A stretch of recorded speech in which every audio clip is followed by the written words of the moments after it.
Welcome to Mishna study Masachat Sheviit Perek Chet Mishnah Vav.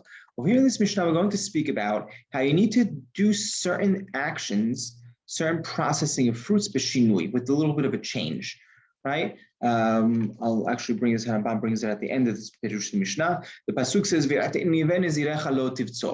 right? The grapes, you're not allowed to go ahead and harvest. That's what it says by Sheviit. Now, it can't be that you're not allowed to harvest any grapes, right? Because you're allowed to go ahead and do so for yourself. So what are we saying, right? It says, lo mistaber, doesn't make sense that you can't go do any betzira, any harvesting, right? So what are we talking about? Right? Because we know, you're allowed to eat it, right? There's another pasuk that says you're allowed to go ahead and eat the fruits of Sheviit. So we learn from the Sifra, lo tivtzor keneged abotzrim, you can't go ahead and harvest the grapes like people normally would, like people would normally harvest. Right? So we'll see they do somewhat of a little bit of a change over here. Now, what are these changes? So we'll see now Mishnah. We're going to speak about figs, then grapes, and then olives. Right? The figs of Sheviit, you're not allowed to, according to Rambam, it sounds like this means kotzin. A lot of Mefarshim explain this as literally, cutting off the tips of the figs. But according to Rambam, the way he explains it, it seems like you're not allowed to set them aside to dry them out in the muktzeh. The muktzeh was a place where they would dry out their figs. So you can't set it aside to dry them out in this area. And but you are allowed to set it aside in the churba. That's a place that's a little bit of a desolate area, smaller place. And again, you see there's a shinui over here.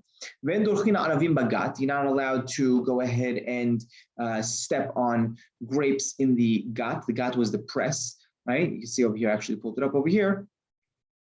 The gat is on the left side. You see they would actually step on the top piece. They would step on it barefoot, and the grapes would squeeze the juice out of the grapes, and the wine, the grape juice, would flow into this pit, right? This hole on the bottom where they would gather that grape juice and turn it into wine. They would put it in barrels, turn it into wine, right? So they would step on it. By the way, parenthetically, they would step on it barefoot. Why? Right? So they don't step on the seeds. If you step on it with shoes, you'd crush the seeds and it'll give it a bitter taste to the wine. So they step on it barefoot, right? So there's more of a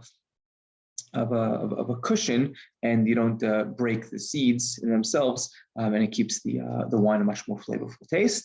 And at that point, right, they would bottle the wine. So you're not allowed to do so in a gat. You can't step on them in a gat, but you are allowed to step on them in an areva. Areva is a smaller, little more of a basin. They could be smaller, sometimes a little bigger. You see Masachat Kelim, different sizes for them, and you are allowed to do so in a basin, right? Because again, it's a shinui. Next part of the Mishnah is enosin zetin babad ubakutvi. You're not allowed to go ahead and process olives in a bet habad or in a kotvi, right? So kotvi is the place where they would squeeze the olives.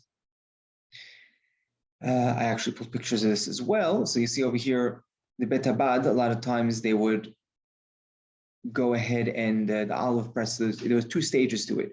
First, they would take the olives, they would put it in this, right? And you see in this little circle. They would take the stone, roll around it. They would crush the olives.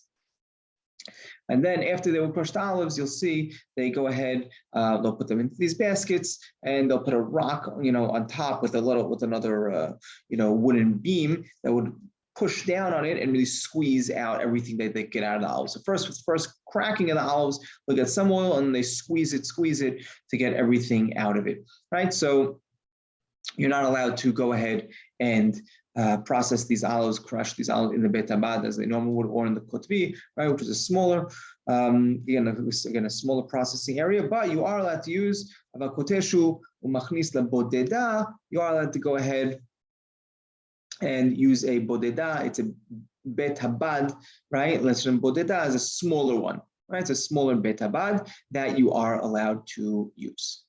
Rabbi Shimon omer aftochenu bebet habad, right? Rabbi Shimon says you're allowed to even go ahead and grind in the bet habad, right? So if you want to grind wheat, you could use that in the bet habad, right? Because it's not the normal place for it, so you would be allowed to do so. Umachnis la bodeda, and then switch it and put it into the bodeda itself. Afterwards, halacha is like Rabbi Shimon, right? That's what Rambam says over here. And he also says halacha is that you are allowed to use the kotbi as well, right? So even though the Mishnah says, enosin zetim bakotbi, right? Halacha is that you are allowed to go ahead and process zetim in the kotbi as well.